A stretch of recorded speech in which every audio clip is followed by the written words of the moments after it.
¿Y si el hombre detrás del Holocausto estuviera viviendo tranquilamente en tu vecindario? Para 1946, Hitler y sus principales lugartenientes habían desaparecido y el Reich yacía en ruinas. Pero su influencia aún se extendía por todo el mundo. Muchos de los peores nazis se habían escabullido en las sombras, algunos con la ayuda de manos poderosas. Entre ellos estaba un burócrata que envió a millones a la muerte. Hoy, en The Infographic Show, seguimos la casa global del arquitecto del Holocausto. En mayo de 1960, un equipo del Mossad realizó una operación encubierta en Buenos Aires. Cada noche, a las 7:40, un hombre se bajaba de un autobús junto a un kiosco. A veces compraba cigarrillos, encendía uno y seguía su camino. Si un auto se acercaba de noche, él encendía una linterna. Antes de entrar a su casa, siempre inspeccionaba el perímetro buscando peligro. El equipo se separó en dos grupos. Uno esperaba en un Chevrolet negro y el otro junto a un Buick negro, simulado como auto descompuesto. Un chofer falso se inclinaba bajo el cofre mientras dos hombres fingían ayudar. Un agente llevaba fotos de su familia asesinada por los mismos hombres que buscaban atrapar esa noche. El hombre nunca descendió del autobús. Esperaron 15 años para esto y durante 3 semanas vigilaron su rutina diaria. Ese día, el autobús pasó rápido frente a ellos, dejando a los agentes con la sensación de que su objetivo fue alertado. Años antes del colapso del Reich, Adolf Eichmann se reunió en secreto con Heinrich Müller, jefe de la Gestapo. Los oficiales de las SS planeaban huir de Alemania, mientras las fuerzas aliadas liberaban los campos de exterminio en Europa. Sus crímenes salieron a la luz. Eichmann vio a oficiales alterando documentos y planeando fingir ser inocentes vendedores. No quería eso, le daba vergüenza. Apuntando su pistola, Steider le dijo a Müller que solo necesitaba un arma y si fallaba, cianuro. Antes de irse ese día, les dijo: «Saltaré feliz a la fosa sabiendo que llevo 5 millones de enemigos del Reich». Hablaba de los judíos cuya exterminación él había liderado. Huyó de Berlín bajo fuego, mientras los tanques rusos y soldados del Ejército Rojo, sedientos de venganza, tomaban la ciudad. Para Eichmann fue una desgracia. El Reich de los 1000 años acabó, pero no pensaba morir como un animal atrapado. Viajó a Altasee, en los Alpes austríacos, donde él y oficiales de las SS bebieron coñac y jugaron solitario mientras planeaban su próximo movimiento. Entonces llegó la noticia: Hitler estaba muerto. Eichmann reunió a 200 hombres, juventudes hitlerianas y SS heridos, y con dinero, oro y armas, marcharon a las montañas. El plan era morir luchando, pero una orden les prohibió disparar a las tropas aliadas. Eso significaba que la guerra realmente había terminado. Los alemanes se habían rendido. Eichmann se apresuró a regresar a Altasee, donde su esposa Vera estaba refugiada en su chalet junto al lago. Nunca le contó todo sobre su trabajo, aunque ella sabía que lo ejecutarían si los aliados lo atrapaban. «La guerra ha terminado», le dijo, con el rostro abatido al darle una pastilla de cianuro por si llegaban primero los rusos. Afuera, sus hijos jugaban ignorando los horrores que su padre causó a millones. Eichmann le pidió a Vera que fuera valiente. Si sobrevivía, encontraría la manera de ponerse en contacto. Con un pequeño grupo de nazis huyó a las montañas una vez más, pero pronto un hombre encontró el valor para enfrentarlo. Eichmann era un criminal de guerra buscado. Los demás creyeron que tendrían más opciones sin él. La traición le dolió, pero lo entendió, levantando un último brindis de schnapps antes de seguir adelante con un compañero hacia Alemania. No tenían papeles, poco dinero y ninguna casa segura a la que ir. Las patrullas aliadas merodeaban por todas partes. Los rusos enviaban hombres a campos sin juicio, mientras estadounidenses y británicos ya habían capturado a varios nazis importantes. El nombre de Eichmann aún no era el de un criminal de guerra importante, pero él sabía que pronto lo sería. Al ser detenido por una patrulla estadounidense, dio un nombre falso: Adolf Barth, cabo de la Luftwaffe. Él y su compañero fueron enviados a un campo lleno de alemanes. Esa noche escaparon a Salzburgo, en la frontera con Alemania. Al huir, Eichmann repetía que solo obedecía órdenes, fiel al juramento de las SS. «Mi honor es mi lealtad». Solo cumplió su deber. En su mente retorcida, no era un villano. No era un asesino, solo un soldado cumpliendo órdenes. Pero estaba equivocado. Eichmann ingresó al partido nazi en 1932 y luego trabajó en inteligencia de las SS. Su primera tarea fue reunir a los masones. Su meticulosidad le dio un puesto en la Oficina de Asuntos Judíos. Ahora considerado un experto en judíos, una vez escribió que eran, cito, el enemigo más peligroso del Reich. Aún así, él pensaba que la emigración masiva era la solución. En 1938, organizó la reubicación de 200.000 judíos de Austria, diciéndole a un amigo, «Están en mis manos». No daban un paso sin mí. Mientras crecían las conquistas nazis, Eichmann valía más. En 1939, fue encargado de dirigir la Oficina para la Emigración Judía y organizar deportaciones forzadas. Tras la caída de Polonia, supervisó el desarraigo de comunidades y propuso reasentar a 4 millones de judíos en Madagascar. El plan fracasó. Era logísticamente imposible, especialmente con la guerra en curso. El 31 de julio de 1941, un mes después de que Hitler invadiera la Unión Soviética, Reinhard Heydrich recibió nuevas órdenes. Heydrich fue un alto mando nazi y arquitecto principal del Holocausto. La directiva de Göring era clara: preparar la solución general de la cuestión judía y redactar los planes para lo que se convertiría en la solución final. Heydrich llamó a Eichmann y le informó que el Führer ordenó exterminar al pueblo judío. Eichmann luego admitió que le costó entender las palabras de Heydrich. Poco después, Eichmann, Heydrich y el jefe de la Gestapo, Heinrich Müller, se reunieron en una cabaña junto al lago a las afueras de Berlín. Bebieron brandy junto al fuego y elaboraron planes sistemáticos para trasladar a millones de judíos de toda Europa a los campos. Eichmann estaba totalmente de acuerdo y escribió que los judíos nos robaban el aliento de vida. No era soldado de combate, sino el arquitecto de la máquina de deportación responsable de la muerte de unos 6 millones de personas. Él no apretó el gatillo, pero tenía mucha sangre en las manos. En 1944, en el oeste de Polonia, vio cómo desnudaban a los judíos y los metían en una camioneta de gas, gritando hasta que el gas los silenció. En la zanja de entierro, observó a un civil extraer dientes de oro de los cadáveres con pinzas. En Minsk, vio cómo arrojaban a los judíos a una fosa y los fusilaban uno a uno. Luego diría que le parecía horrible, que los asesinatos volvían sádicos a los jóvenes alemanes y que él no era lo bastante fuerte para soportar esa brutalidad. Él conocía bien cómo operaba la maquinaria de la muerte. Era quien engrasaba las ruedas. Se convirtió en el cerebro detrás de las deportaciones en toda Europa. Él manejaba cuotas, gráficos y tablas, números fríos y burocráticos que ocultaban una catástrofe humana. Él organizó que los judíos fueran obligados a vivir en guetos, despojados de sus pertenencias, con sus negocios robados y sus bienes confiscados. Él organizó los trenes donde la gente era llevada en vagones de ganado, y muchos, jóvenes y ancianos, morían asfixiados o de agotamiento antes de llegar a los campos. Para evitar rebeliones, ideó campañas de engaño, calmando a líderes judíos y a veces aceptando sobornos, lo que fortalecía la maquinaria nazi. A veces, él mismo hablaba a las víctimas frente a filas de condenados. Judíos no tienen nada de qué preocuparse. Queremos solo lo mejor para ustedes. Pero unos años después, el cazador se había convertido en la presa. Eichmann planeaba regresar a Alemania desde Salzburgo, pero fue capturado en el camino por los estadounidenses. Era difícil ocultar su posición en el partido nazi. Tenía tatuado en el brazo el tipo de sangre de las SS por orden de Himmler. Había intentado quemárselo con un cigarro sin éxito, y ahora eso hizo que lo enviaran a otro campo. Dijo ser Otto Eckmann, de la 22 División de Caballería de las Waffen-SS. Después de varios traslados, terminó cerca de Nuremberg. Vio ruinas, prisioneros demacrados y camiones calcinados, símbolos de la derrota. Sabía que debía irse. Los aliados aún no se daban cuenta del valioso prisionero que tenían en sus manos.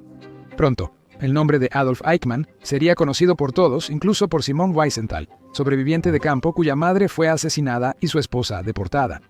Wiesenthal recopilaba listas de criminales de guerra para el Cuerpo de Contrainteligencia de Estados Unidos, Cuerpo de Contrainteligencia, y la Oficina de Servicios Estratégicos, Oficina de Servicios Estratégicos, precursora de la CIA. Pronto entendió que Eichmann tuvo un papel clave en el exterminio de los judíos en Europa. No notó que los cazadores de nazis judíos y las agencias de inteligencia occidentales buscaban criminales de guerra de alto rango, pero por motivos muy distintos. De vuelta en los campos donde Otto Eckmann entrenaba con las SS, los sobrevivientes no reconocieron su cara. Siempre se mantuvo en las sombras, pero tras varios interrogatorios del Cuerpo de Contrainteligencia, sabía que lo atraparían. A veces pensaba en el cianuro, pero aún tenía esperanza de ver a su familia. En Nuremberg, juzgaron a los peores nazis, pero repetidamente surgía un nombre: Adolf Eichmann. Testigos lo describieron dando órdenes a comandantes, siendo jefe de asuntos judíos de la Gestapo y cerebro de las deportaciones. Dieter Wislicenny, subordinado de Eichmann durante muchos años, testificó que Eichmann llamaba a la solución final, cito, la aniquilación biológica planificada de la raza judía. Cuando Wasteland Seni mostró sorpresa, Eichmann le gritó que no fuera sentimental. Ahora Eichmann era el principal objetivo. Oficiales del cuerpo de contrainteligencia interrogaron a Vera, su esposa, quien no tomó su pastilla de cianuro porque los rusos no la alcanzaron. Ella dijo que no sabía su paradero ni tenía fotos recientes. Para el cuerpo de contrainteligencia, Eichmann era prioridad, considerado parcialmente responsable del exterminio de 6 millones de judíos. Era visto como desesperado, capaz de abrirse paso a tiros y como alpinista experimentado, probablemente se ocultaba en las montañas. Lo que no sabían era que Eichmann ya estaba bajo su custodia, escuchando testimonios sobre él mismo en el campo. Aterrorizado, reveló su identidad a un oficial nazi y pidió ayuda para huir. Después de otro intento de quemar su tatuaje de las SS, se rapó la cabeza, se puso ropa teñida para parecer un cazador y se deslizó por la cerca del campo hacia el bosque. En ese momento, Eichmann era el nazi más buscado. No era poca cosa, considerando que hombres como el Dr. Josef Mengele, el Ángel de la Muerte, y Klaus Barbie, el torturador de la Gestapo, también estaban prófugos. Barbie fue capturado primero por británicos y luego por estadounidenses. El cuerpo de contrainteligencia lo incluyó en su nómina. Fue útil como recurso de inteligencia, decisión que después requeriría una disculpa oficial. Pero de Eichmann no sabían dónde estaba. En 1946, 5 cazadores de nazis vigilaron su chalet, donde vivían su esposa y hermano. Una noche entraron durante la cena. Varios hombres estaban en la mesa, golpearon a uno con un rifle y lo arrastraron al bosque. El hombre aseguró no ser Eichmann, solo un soldado que conocía a su esposa. Sí, admitió que había matado judíos en la guerra, pero solo bajo órdenes. No le creyeron. Le dispararon en el pecho y lo enterraron en el bosque, creyendo que mataron a un criminal de guerra importante. Eichmann estaba, de hecho, en Alemania, viviendo ahora como un animal salvaje bajo el nombre de Otto Heininger. Logró entrar en la zona británica de la ciudad con papeles falsificados y consiguió trabajo como leñador. Se mezcló perfectamente, fumando Lucky Strikes por la noche con los hombres, tocando el violín para ellos mientras bebían interminables vasos de schnapps. Debía salir de Alemania para buscar una vida estable. Su foto ya circulaba por Europa. Para Eichmann fue peor cuando Rudolf Haas testificó sobre las cámaras de gas, afirmando que él visitó los campos y habló sobre el uso de Zyklon B. Eichmann se enteró rápidamente. Tenía que salir de Alemania rápido. Escuché que los Vengadores judíos lo mataron en su chalet de Austria durante una incursión, pero sabía que los aliados no se dejaban engañar. No dejarían de buscarlo. Simon Wiesenthal no lo haría. Tenía pruebas de que Eichmann vivía. Vera buscó un certificado de defunción oficial para casarse de nuevo o solicitar pensión de viudez. Si lo lograba, Wiesenthal temía que los aliados dejaran la búsqueda. El expediente de Eichmann era extenso, pero los recursos escaseaban y ya había varios nazis de alto rango que atender. Docenas eran retenidos e interrogados en los campos Ashcan y Dustbin. En 1950, Eichmann planeaba desaparecer otra vez. Guiado a través de terrenos difíciles, se escondió en cabañas, pasó noches tensas en hoteles y finalmente le proporcionaron una identificación falsa y lo llevaron a una casa segura en el norte de Italia. Su escape contó con aliados en el Vaticano y Argentina. Su nuevo nombre, Ricardo Clemente. Buenos Aires era un terreno fértil para los nazis.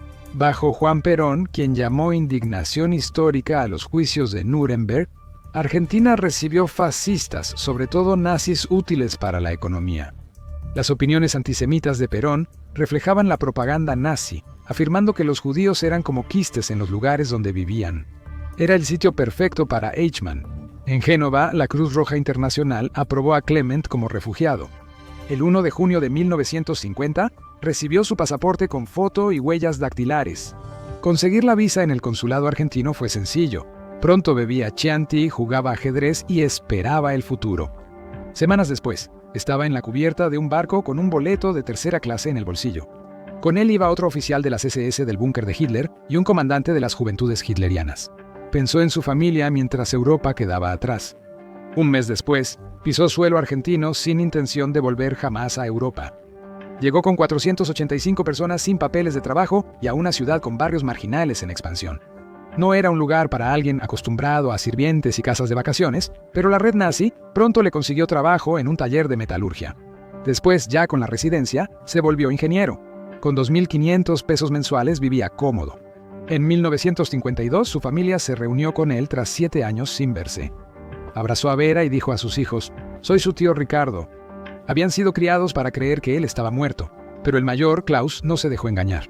A puerta cerrada, Vera estaba feliz y furiosa, agitando recortes de periódicos sobre los crímenes de su esposo y las muertes de millones, mujeres y niños. Él negó todo, insistiendo en que solo era un burócrata. Ella nunca volvió a mencionarlo. De regreso en Europa, Wiesenthal estaba enfurecido.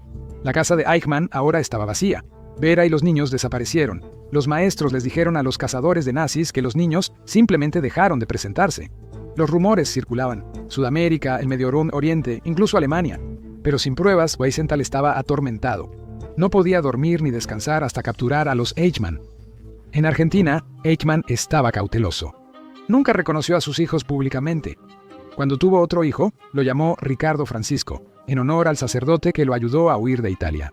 Pero este, en los papeles, era su único hijo. Por años mantuvo bajo perfil, sabiendo que su nombre seguía en los periódicos como uno de los más buscados del mundo. Como suele pasar, el karma tocó la puerta trasera de Eichmann. Lothar Hermann, un emigrante judío alemán medio ciego en Argentina que había sobrevivido al campo de concentración de Dachau, leyó un artículo sobre Eichmann en el periódico. Pensó en su hija, Silvia. Nunca le contó lo que pasó en la guerra porque ocultó su identidad judía al huir a Argentina. Ahora sabía que debía decir la verdad por muchas razones. Una de ellas porque Silvia había salido con un joven llamado Nick Eichmann. Silvia contó que el padre de Nick murió, pero en la guerra tuvo lazos con nazis y mostraba ideas antijudías. Lothar ató cabos. ¿Podría el exnovio de Silvia ser realmente el hijo de Adolf Eichmann? Silvia dijo que Nick nunca le contó mucho, ni siquiera dónde vivía. Era reservado y evasivo, lo que aumentaba las sospechas de Lothar. Desafortunadamente, después de mudarse, ella no había visto a Nick en mucho tiempo, así que no tenía ni idea de dónde estaba. Esto era demasiado extraño como para ignorarlo. Lothar contactó a la embajada alemana, aún llena de funcionarios que lamentaban la muerte de Hitler. Le escribió directamente a Fritz Bauer, fiscal jefe de Hesse. Afirmó estar seguro de que Eichmann, usando el nombre de Clement, vivía en Buenos Aires con su familia. Luego llegó una foto por correo. Silvia la revisó y confirmó: sí, es él. Inició su investigación. Tras investigar, halló la casa y fue a verla diciendo que buscaba a Nick. Nick no estaba, pero un hombre de 50 o 60 años la invitó a entrar. Silvia pensaba rápido. Sentado en pantuflas frente a ella podría estar un arquitecto del Holocausto. Vera apareció exigiendo saber quién dio la dirección a Silvia. El enfrentamiento terminó cuando Nick entró. Incómodo, dijo poco. El hombre mayor le dijo a Silvia que era bienvenida en cualquier momento. Gracias, padre, respondió Nick, y la acompañó a la parada del autobús. En el camino, Silvia preguntó: ¿por qué acabas de llamar padre a tu tío? Nick dudó un momento, murmuró que era una señal de respeto en Alemania, y ella subió temblando al autobús. Al irse el autobús, sintió alivio. En casa le dijo a su padre: es Adolf Eichmann, estoy segura. En marzo de 1958, Kurt Weiss, de la inteligencia de Alemania Occidental, se reunió en Múnich con un oficial de la CIA para intercambiar información sobre nazis. Ambos lados tenían nazis, lo que no podían admitir públicamente. En realidad, muchos de estos activos no eran confiables, su lealtad era cuestionable y su moralidad dudosa. Ahora hablaban sobre Adolf Eichmann y la noticia de que podría haber sido visto en Argentina. Su nombre apareció como Clemens en los informes. No estaban seguros de que fuera Eichmann, pero igual serían criticados por no avisar a los cazadores de nazis o al Mossad. Estados Unidos, presionado para investigar, ignoró las súplicas de Wiesenthal. No servía a los intereses estadounidenses, y demasiadas de sus operaciones estaban relacionadas con ex-nazis. Y nadie, en ese momento, quería que eso saliera a la luz. Mientras tanto, en Argentina, Eichmann se volvió cada vez más aislado. Despotricaba sobre la guerra y decía que el Reich fue traicionado. Bebía demasiado, fumaba demasiado y a menudo caía en la desesperación. En su diario, una vez confesó: «Me estoy cansando de vivir la vida de un vagabundo anónimo entre dos mundos». Insistía en que no era ni un asesino en masa, aunque admitía su complicidad a través de órdenes de deportación. En 1960, el Mossad inició la operación final tras una pista del fiscal Fritz Bauer. Bauer no confiaba en la inteligencia de Alemania Occidental, llena de ex-nazis, por eso pidió ayuda a los israelíes para capturar a Eichmann. Pero el Mossad necesitaba pruebas absolutas antes de que sus agentes pudieran actuar. Su plan de secuestrar a Eichmann era ilegal según el derecho internacional. Si los atrapaban en el acto, los agentes podían ser arrestados en un escándalo internacional. El escándalo estaba bien, pero no si fracasaban. Así que comenzaron la vigilancia poco a poco. Vigilaron la casa 4261, Chacabuco, pero Silvia no había estado ahí en 2 años. Ahora estaba vacía. Eichmann en realidad se había ido solo unas semanas antes. Luego hubo un avance. Un joven local contó que un hijo de Eichmann era mecánico en un taller cercano. Tras la vigilancia, el agente envió un mensaje codificado. El conductor es rojo, indicando que hallaron a Eichmann. Pero la central solo quería un mensaje. El conductor es negro. Definitivamente Eichmann. Vieron a un hombre de unos 50 años en motoneta, recogiendo a su hijo en el garaje. Lo siguieron por varias vueltas, pero lo perdieron tras una procesión fúnebre. Con persistencia, encontraron su nueva casa en la calle Garibaldi. Con una cámara oculta en un maletín, intentaron fotografiar a quienes entraban o salían. Alguien sugirió comprar la casa de al lado para una mejor vigilancia. La sede del Mossad negó la solicitud. Eichmann percibía que la persecución se acercaba y se volvió más cauteloso ahora que sus hijos eran adultos. El mayor tenía su propio lugar, otro era marino mercante, el tercero era mecánico. Todos pronto dejarían la casa y el hijo menor ignoraba el pasado de su padre. Eichmann era ahora más desconfiado. Había visto hombres extraños en el vecindario, así que mantenía un perfil bajo. Un día, mientras colgaba la ropa, ellos tuvieron una vista clara. Esa noche enviaron el mensaje: el conductor es negro. La misión era peligrosa. Argentina estaba llena de simpatizantes nazis, y en los círculos gubernamentales el sentimiento anti-Israel había persistido después de la caída de Perrón. Los agentes no tenían apoyo ni cobertura local, y ahí estaba Eichmann, casi de 60 años, pero entrenado en vigilancia y armas de fuego. También podría tener aliados, tenían que ser cuidadosos. Un solo movimiento en falso y podrían estar muertos o en prisión, o Eichmann podría escapar y estar libre. Una vez capturado, tendría que desaparecer de inmediato, oculto hasta que pudiera ser llevado a Israel en avión. Pero había un problema. No podían usar un avión militar. ¿Cómo meter a un hombre de contrabando en un vuelo civil sin que nadie lo note? Incluso para una agencia de inteligencia era casi imposible. Pero antes necesitaban esa foto clara. El 20 de marzo de 1960, un agente yacía bajo una lona en la parte trasera de una camioneta Ford, observando por un agujero con binoculares. Otros aguardaban cerca y vieron a Eichmann salir de su casa con pantalones marrones, abrigo, camisa y corbata verde. Habló con su jardinero, pero perdieron la foto y la consiguieron después. Israel confirmó rápidamente: 100% Adolf Eichmann. Llegaron más agentes del Mossad a Argentina con identidades falsas.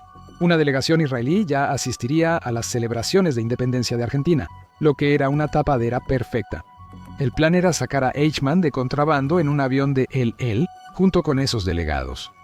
Aún así, dudaban sobre cómo subir a un adulto en contra de su voluntad a un avión. Eichmann seguía tomando diario el autobús 203 para volver de la fábrica de Mercedes-Benz en San Fernando. A las 7:40 p.m. se bajaba cerca de su casa, normalmente junto a una mujer que caminaba en dirección opuesta. A veces se detenía en el kiosco, otras no. Su casa estaba a minutos a pie, así que tenían poco tiempo para atraparlo. Cada noche vigilaban y anotaban detalles, asegurándose que su rutina no cambiara. A menudo se preguntaban, ¿cómo podía un hombre responsable de millones de muertes vivir ahora en tal miseria? No había agua corriente, ni electricidad, solo una casa destartalada en un vecindario gris. Para ellos, se sentía como un insulto a los muertos. A veces los agentes dudaban si era el hombre correcto. Solo al tener a Eichmann, podrían estar totalmente seguros. Planearon por dónde lo llevarían tras secuestrarlo. El problema eran todos los lugares donde tendrían que detenerse por los tranvías. Posibles puntos de conflicto. Aún así, estuvieron de acuerdo. El 10 de mayo lo tomamos. Todo estaba planeado. El vuelo de El Al no saldría de Argentina hasta el 19 de mayo, lo que no querían. Decidieron que era mejor mantener a Eichmann más tiempo en la casa segura que posponer el secuestro. Semanas de planeación se invirtieron en el 10 de mayo. Cualquier retraso podía generar sospechas. Rentaron autos. Había 10 departamentos listos como casas seguras. Cada día, Eichmann bajaba del autobús a la hora prevista. La vigilancia era más riesgosa. Los locales ya los habían notado. Un policía los detuvo por una vuelta prohibida. Ensayaron el secuestro antes del día señalado. Como no sabían si Eichmann se resistiría, eligieron a 2 de los hombres más duros, listos para matar si era necesario. El 10 de mayo, un sedán negro se detuvo frente a Eichmann. El conductor le preguntó en español cómo ir a Buenos Aires. Eichmann lo encontró extraño. ¿Por qué un auto con placas locales necesitaría direcciones? Los agentes observaron y pospusieron todo por un día más. Al volver, Eichmann contó a su esposa sobre el auto, cada vez más sospechoso. Fumó más de lo normal y esa noche no tocó el violín. Vera notó su inquietud y también percibió una presencia oscura en su casa. Esa noche, ella soñó con él vistiendo una camisa blanca que se volvía roja. El auto no era nada, pero el sexto sentido de Eichmann fue acertado. Al día siguiente, Eichmann se afeitó, se lavó y se vistió. Antes de salir, Vera le contó su sueño. «Ten cuidado», le advirtió. Él lo ignoró y salió, tomando el 203 y cambiando de autobús 2 veces en el viaje de 20 millas y 2 horas. En el trabajo todo fue normal, hasta que una reunión sindical inesperada lo hizo quedarse después de las 6:15. De regreso en la parada de autobús, el equipo de 4 esperaba en 2 autos atentos a la carretera. Estaban a punto de hacer historia. Con binoculares de visión nocturna, escaneaban la calle. Un adolescente se acercó al auto descompuesto y preguntó si necesitaban ayuda. Preguntó. Querían que se fuera y se alejó en su bicicleta. El autobús se retrasó a las 7:40 y pasaron los minutos. Llegó un autobús y pasó de largo, luego otro. Sus nervios al límite. ¿Eichmann había desaparecido? ¿Los habían descubierto? Su vida era como un reloj. ¿Qué ocurrió? Sonaron las 8, la hora límite, aún así se quedaron. A las 8:05 llegó otro autobús. Esta vez era Eichmann. Bajó del autobús con linterna, avanzó a la calle Garibaldi y la mano derecha en el bolsillo. ¿Llevaba pistola?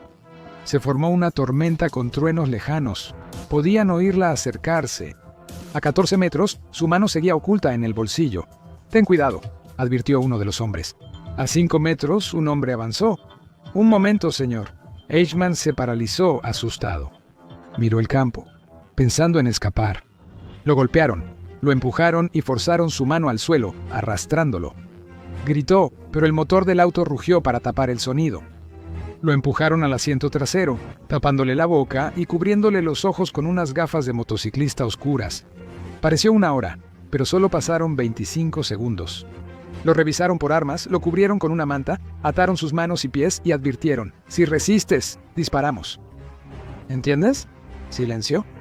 «¿Entiendes?». De nuevo, no respondió cuando le hablaron en español. Pensaron que quizá tenían al hombre equivocado, pero Eichmann, en perfecto alemán y con voz calmada, dijo: «Ya estoy resignado a mi destino». Probablemente pensó que iba a morir, pero lastimarlo era lo último que querían hacer. Al menos sabían que era él. Eichmann no resistió camino a la casa segura. En un cruce de ferrocarril, se quedaron sentados durante 10 largos minutos con autos a su alrededor, tipos afuera fumando y la música a todo volumen. De nuevo la advertencia: «Te mueves y mueres». A las 8:55 llegaron. Llevaba ropa sucia y buscaban cianuro, hasta revisaron su dentadura postiza. Al principio, pensó que era un robo, pero cuando los hombres hablaron en alemán, supo que había sido capturado por judíos. Las cicatrices, incluida la del antiguo tatuaje de las SSO, confirmaron su identidad. Aún así, insistió en ser Ricardo Clement, antes Otto Henninger. Pero cuando lo presionaron, dio su verdadero número de las SS, 889-895, ese desliz lo delató. Al preguntarle su nombre de nacimiento, respondió: Adolf Eichmann. El alivio fue tal que incluso aceptaron su petición de vino para calmar sus nervios. El señor Eichmann podía beber y fumar. Una vez les dijo que sabía hebreo antes de intentar hablarlo. Fue un insulto. Algunos salieron para no golpearlo. En casa, Vera entró en pánico. Se repetía que él quizá tuvo un accidente o que los periódicos mentían. Ya pensaba formar un grupo de búsqueda. Nunca volvería a verlo. Eichmann demostró ser obediente, aunque seguía preguntando si lo iban a matar. Después les diría que solo era una pieza pequeña en una gran máquina, pero ellos sabían que no era cierto. No apretó el gatillo, pero su inteligencia mató a generaciones y conocidos, incluso familiares. Aún así, lo alimentaban, lo bañaban, lo vestían y lo llevaban al baño. Matarlo habría sido más fácil. Ahora debían sacarlo de contrabando en un avión civil, una tarea imposible. En un momento dijo que amaba a los judíos y quería que tuvieran su país, pero ninguna nación los aceptó. La orden de exterminio, insistió, había venido directamente de Hitler. Lo encerraban, pero cada noche lo dejaban hablar, dándole vino y sacándole palabras para armar un caso. Era extraño. Odiaban sus actos, pero era difícil odiar al hombre patético frente a ellos. Esperaban que Josef Mengele, presente en Argentina, lo acompañara en el vuelo, pero la pista se enfrió. No quisieron arriesgarse con la captura principal y prefirieron a Eichmann para no exponerse. El 20 de mayo, Eichmann aseguró que abordaría el vuelo sin causar problemas y dijo al doctor que no necesitaba sedantes. El doctor le inyectó algo para calmar sus nervios. Somnoliento, Eichmann murmuró: «Pueden confiar en mí». Eichmann siempre fue confiable, lamentablemente también para asesinos de sangre fría. Para cuando lo llevaron al aeropuerto, sus piernas ya no lo sostenían. Lo cargaron por las escaleras, todos vestidos con uniformes de líneas aéreas latinas rodeándolo. Una manta lo cubría. La tripulación lo miraba de reojo pensando que quizá estaba enfermo. Los motores rugieron. Eichmann estaba inconsciente y con una máscara en los ojos. Los agentes sintieron alivio al ver rodar el avión, pero se esfumó cuando se detuvo por un problema en el plan de vuelo. A las 12:05 am las ruedas despegaron. Reunidos en el cielo, los hombres informaron a la tripulación que participaban en una operación crucial para el pueblo judío. El hombre que está con nosotros en este avión es Adolf Eichmann. Miraron al hombre indefenso en su asiento, que ahora nerviosamente encendía otro cigarrillo. La noticia se propagó rápido y el jefe de mecánicos explotó. Su hermano había sido asesinado por los nazis, y él mismo había sobrevivido a los campos. Les gritó a los agentes: «¿Ustedes le dan cigarrillos? Él no lanzó gas». El juicio de Adolf Eichmann se convirtió en un hito del siglo XX. Su secuestro provocó una protesta internacional. Pero el secuestro no fue lo que más impactó al mundo.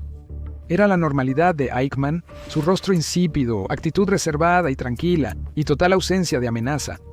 No parecía un monstruo, parecía un papá común, como un vecino amable que siempre juega a la pelota con sus hijos.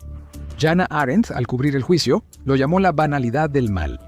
Eichmann intentó defenderse insistiendo: «Solo seguía órdenes», una frase que resonó en la sala del tribunal y en la prensa mundial. Los jueces rechazaron su defensa. Eichmann fue hallado culpable de todos los cargos y condenado a muerte por crímenes contra la humanidad y de guerra. La noche del 31 de mayo de 1962, Adolf Eichmann fue ahorcado en la prisión de Ramla, siendo la única ejecución civil en Israel. Los guardias intentaron cubrirle la cabeza, pero él se negó. Los testigos dijeron que parecía eufórico, como si olvidara que estaba en su funeral y su mente le hiciera creer que no hizo nada malo. Sus últimas palabras fueron desafiantes: «Señores, nos volveremos a encontrar. Viva Alemania, Austria y Argentina. Obedecí las reglas de la guerra y mi bandera. Estoy listo». Su cuerpo fue cremado, sus cenizas esparcidas en el mar más allá de las aguas israelíes. Ningún lugar en la tierra sería refugio para quien creó la maquinaria del Holocausto. Atrapar al arquitecto del Holocausto es una cosa, pero la ejecución de sus planes fue aún más oscura. Mira cómo funcionaban realmente las cámaras de gas nazis para conocer la cruda verdad, o haz clic en este video en su lugar.